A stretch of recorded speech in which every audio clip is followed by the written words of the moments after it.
السلام علیکم ورحمۃ اللہ۔ آج کی اس ویڈیو میں آپ کو گردوں کے کارکردگی کے بارے میں بتاؤں گا۔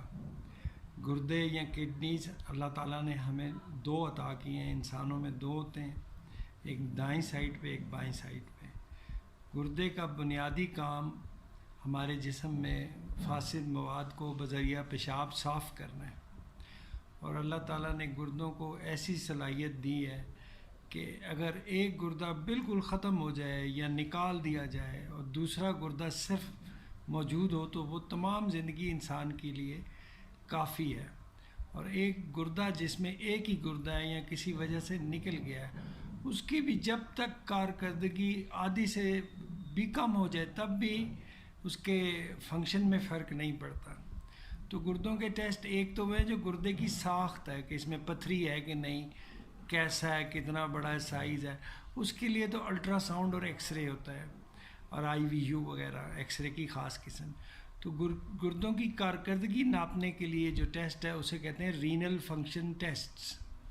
اس میں 3 ٹیسٹ ہیں: سیرم یوریا، سیرم کریٹینین اور سیرم یورک ایسڈ۔ آج کے اس ٹیسٹ میں صرف سیرم یوریا اور کریٹینین کے بارے میں بات کر رہا ہوں۔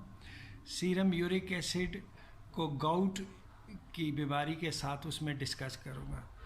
تو سیرم یوریا اور کریٹینین کی نارمل ویلیوز کتنی ہیں یہ میں نے آگے سلائیڈز میں اینڈ پہ لکھی ہوئی ہیں، یہ آپ پڑھ لیجئے گا۔ صرف ذہن میں رکھیے کہ دونوں میں سے سب سے قابل اعتبار ٹیسٹ کریٹینین ہے، کیونکہ سیرم یوریا اگر آپ میں پانی کی کمی ہے یا آپ شدید پسینہ آپ کا نکل گیا ہے تو وہ نارمل سے غلط آئے گا۔ تو سیرم کریٹینین ایسا ہے جس کا اس انوائرمنٹ، گرمی، دھوپ یا پانی کی کمی سے فرق نہیں پڑتا۔ یعنی یہ نہیں کہہ رہا کہ گرمی سے یوریا بڑھ جاتا ہے، گرمی سے پانی ضائع ہونے سے یوریا ٹیسٹ غلط آتا ہے، ٹھیک ہے؟ اس سے بھی، گرمی سے بھی یوریا کو تو فرق نہیں پڑتا، لیکن ڈی ہائیڈریشن سے اس کا ٹیسٹ غلط آتا ہے۔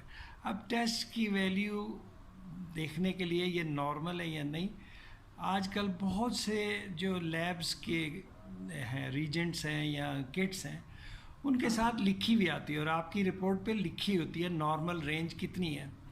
نارمل رینج ڈیپینڈ کرتا ہے کہ آپ نے کس ذریعے سے، کون سے کیمیکل سے ٹیسٹ کیا ہے، آپ کی عمر کتنی ہے، ٹھیک ہے، یہ اس میں دیکھا جاتا ہے۔ تو بہرحال یہ آپ کے جاننے کے لیے ضروری ہے کہ سب سے قابل اعتبار سیرم کریٹینین ہے۔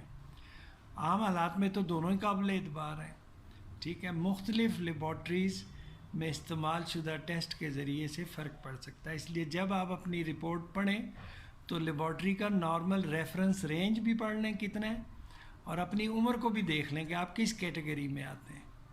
تو امید ہے کہ یہ مختصر سی ویڈیو آپ کو معلومات فراہم کرے گی رینل فنکشن ٹیسٹ کے بارے میں۔